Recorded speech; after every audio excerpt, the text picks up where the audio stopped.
Good morning, everybody. And I got to say, for a Labor Day holiday Monday to get near 1,000 people on the stream bright and early is pretty great to see. And as always, I think everybody's very happy to see Mr. Brad Powers. Brad, Saturday show, a bit of an interesting one. You go 2-1, but for the benefit of the show, I posted a video on Twitter. Some lack of availability. We kind of jumped the gun on a few games there. So we're going to hold off the 2-1 from the record. And moving forward, we'll try to keep things a little more widely available. But just break down for me and everybody watching. Some people were trying to understand why it was a problem. But from the FCS side, when you get two FCS schools playing each other, it's typically within 90 minutes you see the widely available market. Is that right?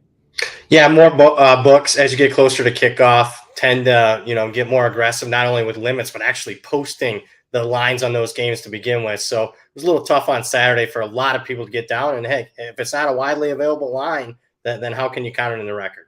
Yeah, and then it was a lot of people waiting. It was a big show, got antsy on my part. So we'll try keep that sort of going forward. I know today we have 3 games from the main FBS card, all on Saturday. So this should go a lot smoother. Another shout out from the Saturday show as well.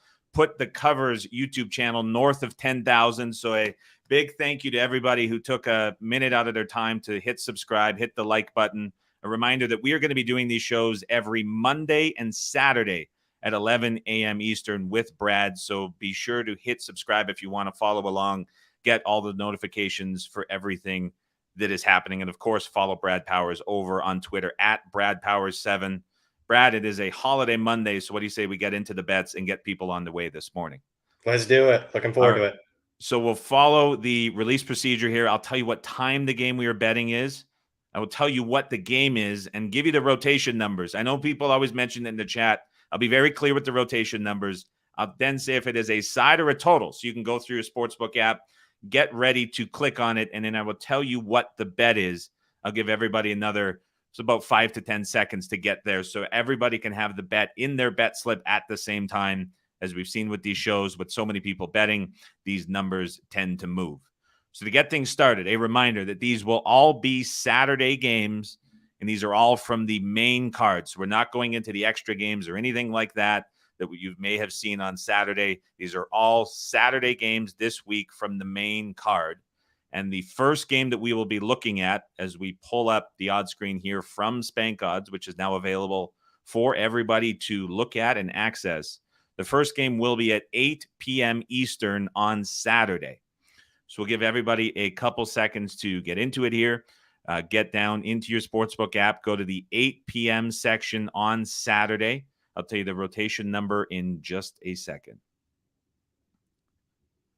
So the game on Saturday that we are looking at for the first bet is rotation number 399-400, 399-400, Boston College, Virginia Tech. So within your sportsbook app, get to game 399-400, Boston College, Virginia Tech.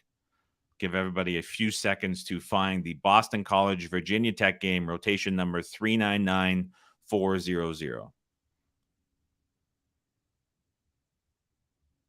For this game, we are going to be looking at a side. And as you get ready to bet the side, a reminder that there is a chat application within the YouTube video. Let us know as we get into the first bet what you were able to bet, where you were able to find it for a sportsbook as we go. And for the side, for the first bet, we are going to be going with Boston College plus 3.5, 399, Boston College plus 3.5. Brad, there's a divide between minus 0.5 and 3.5 minus 120. Which you take in between the two? What did you make your number? And everyone in the chat, let us know what you were able to find so we're able to grade this correctly. Obviously, with 3 being a very key number along with 7, would prefer the minus 120, the extra juice on a very pivotal number. I'm not saying buy onto it. Don't pay anything more than an extra 10 cents for obvious reasons on a key number. But if given the 2 choices, give me the minus 120 plus 3.5. I made the line Virginia Tech minus 1. Okay, so let's get into the handicap here. You said Virginia Tech minus 1. So you're on the other side of 3 here as we see this game start to move. Jared, 3.5 minus 110. Dell got 3.5 minus 120. A few other folks getting the minus 110 as well. Let's break this handicap down. What can the people expect here on Saturday? So both teams really disappointing week one. Both teams lost outright as a favorite. To me, what I'm going to lean on is quite simply simple handicap. I mean, I got the better quarterback, better head coach, and I'm catching more than a field goal here. I think there's more certainty on the Boston College side. There's more trust factor on the Boston College side than there is with a first-year coach with an extremely mediocre quarterback in Virginia Tech. Selfish question on my side. You said both disappointed to start. You have your numbers coming into the season. Obviously, we see what bookmakers do, but you tend to maybe adjust your numbers more or less in any way if you see disappointment rather than I would say I'm more conservative, at least, unless it was something just totally outlandish that surprised me. I'm not that aggressive adjusting week one. Anything can happen week one. And I think, if anything, the market over adjusts to what they just saw. Very interesting. So Boston College plus 3.5, 399. We'll have a poll up in the chat. Saw someone was able to find a 4 as well, which is interesting, but be curious to see what percent we're able to get that 3.5. We'll move on to the second bet. There are 3 today in total that we will be getting to.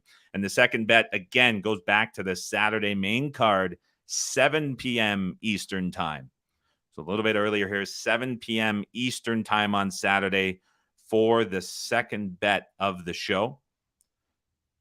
We'll get to the game and the rotation number in just a second. Give everybody a chance to take a breath and reload here within their sportsbook app. The game that we are going to be looking at is Florida International Texas State, rotation number 387388. Florida International Texas State 387388. Give everybody another second to get to Florida International Texas State 387388. For Florida International Texas State, we will be looking at a side once again. And that rotation number for everybody following the chat, 387388. Florida International Texas State will be looking at a side. And the second bet of the show today is Texas State minus 11.5. I see 10.5 at Chris, a number of 11s, only one sportsbook on the screen. FanDuel got a little antsy, went to 12.5. Someone may have anticipated what was coming, but I think a lot of people will have success here at 11 or 11.5.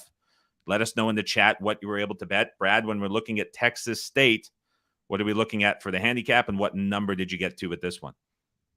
First off, my number, I made it 14, and it's both sides. And really, it's a reaction to what happened in week one. Number one, on the FIU side, they beat a Bryant team, an FCS team, as a double-digit favorite. I'm here to tell you, I watched almost every play of that game. They were extremely fortunate to win that game outright. Forget the point spread. On the other side, Texas State, really disappointing. I mean, the market bet Texas State probably as heavily as far as the point spread movement goes as any team in the country last week, and Texas State got blown out. But dive into the box score. -4 in turnovers will do that to you. That's why you'll get a disparate final score there. So I think you get some regression there. And again, I'm betting against mainly an FIU team that I think's probably the worst team in the FBS. Lots of betting on one side a week ago, lots of movement. How difficult is it to take that out of the equation and determine if this number is overpriced or not, if at all? So it's a really good question. Sometimes I like to have another week of data, but we only got that 1 week. So a lot of times I do pay attention. I think this is extremely important. Pay attention what groups are betting, what teams are betting on and against. Usually when you get 2 back-to-back weeks, that'll give you the tell for future weeks. But in this instance, we saw a lot of money coming against Texas State. And the FIU side, I was against FIU last week. And then I got nothing but confirmation as far as, yep, I was right. FIU is the worst team in the country. Very good. Okay, so second bet, Texas State minus 11.5. Looks like a lot of success there. And again, we'll have some polls up in the chat so everyone can answer. We can get some good data back for how these are going. Third bet of the day will be at 2:30 p.m. Eastern on Saturday. So let you get into your sportsbook app, get back to a bit of an earlier game today, as you're going to have to scroll up if you're already at the bottom with some of the other games. So get up to the 2:30 p.m. Eastern time slot on Saturday. The game that we are looking at for the third bet of the day is Marshall Notre Dame. Rotation number 343-344. So it's Marshall Notre Dame 343-344.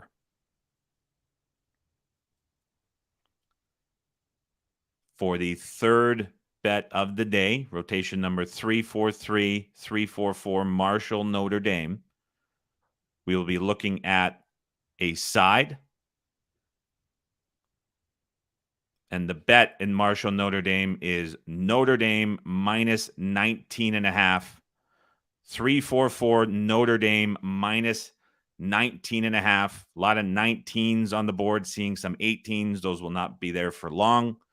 So we see those start to move as well. 344 Notre Dame minus 19.5. Brad, you cover this team and follow it as much as anyone in the entire nation. Let's break down this Notre Dame game that you're seeing after they come off of a well-battled game for about 50 minutes against Ohio State.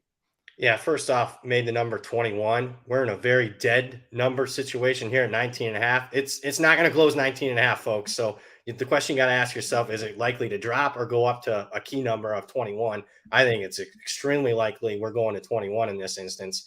Handicap for me is honestly strength of schedule disparity.